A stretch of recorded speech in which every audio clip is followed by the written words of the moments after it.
غسل کرتے وقت اگر چھینٹیں بالٹی میں پڑ جائیں، اور اسی طرح جو لوگ سمندر میں غسل کرتے ہیں، کیا سمندر کا پانی پاک ہے؟ غسل کے متعلق ایک ہی سوال میں دو چیزیں ہیں۔ پہلا سوال تو یہ ہے کہ ہم جب غسل کرتے ہیں، برتن وغیرہ میں پانی ڈال کر، بالٹی ہے یا کوئی بھی برتن ہے، پھر ہم غسل کرتے ہیں اور غسل کرتے وقت چھینٹیں بالٹی میں چلی جاتی ہیں، پانی کے کچھ قطرے ہمارے جسم سے لگ کر بالٹی میں چلے جاتے ہیں یا کسی بھی برتن میں جس میں ہم نے پانی ڈالا ہوا ہے، تو اس برتن والے پانی کا کیا حکم ہے؟ کیا یہ جو چھینٹیں اس میں پڑی ہیں ہمارے جسم کے ساتھ لگ کر پانی پاک پانی میں شامل ہوا ہے، تو اس پانی کا کیا حکم ہے؟ وہ پاک ہوگا یا ناپاک ہو جائے گا؟ تو اس بارے میں ایک اصول اور قاعدہ یاد رکھیں کہ جو پانی ہمارے جسم سے لگ کر نیچے جاتا ہے اس کو مائع مستعمل کہتے ہیں، یعنی استعمال شدہ پانی۔ تو اگر مائع مستعمل یعنی وہ پانی جو ہمارے جسم کے ساتھ لگ کر نہاتے وقت پاک پانی میں اس کی چھینٹیں قطرے وغیرہ چلے جاتے ہیں، تو پھر یہ دیکھا جائے کہ کیا پاک پانی زیادہ تھا یا مائع مستعمل زیادہ تھا۔ اگر پاک پانی زیادہ تھا اور مائع مستعمل کم تھا، جو ہمارے جسم کے ساتھ لگ کر پاک پانی میں شامل ہوا ہے،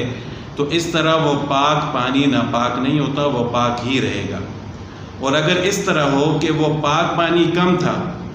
ہمارے جسم کے ساتھ لگ کر جو پانی اس میں شامل ہوا ہے وہ زیادہ تھا، مائع مستعمل زیادہ تھا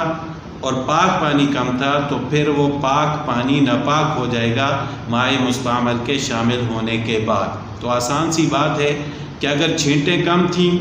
پاک پانی زیادہ تھا، تو وہ پانی ناپاک نہیں ہوگا، اور اگر چھینٹیں زیادہ تھیں، زیادہ پانی بالٹی میں گر گئے اور جو پہلے بالٹی میں پاک پانی تھا وہ کم تھا، تو پھر وہ پاک پانی بھی ناپاک ہو جائے گا اور اس کے ساتھ غسل کرنا یا اس کے ساتھ وضو کرنا جائز نہیں ہوگا۔ دوسرا سوال یہ ہے کہ کچھ لوگ سمندر میں غسل کرتے ہیں، غوطہ وغیرہ لگاتے ہیں یا سمندر کے کنارے پر غسل کرتے ہیں، تو کیا سمندر کا پانی پاک ہے؟ حالانکہ سمندر میں کئی جانور بھی رہتے ہیں،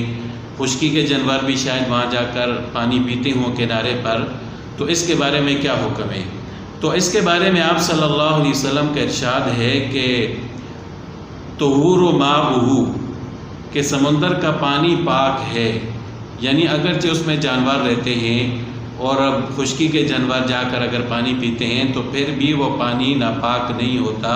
وہ پانی پاک ہوتا ہے۔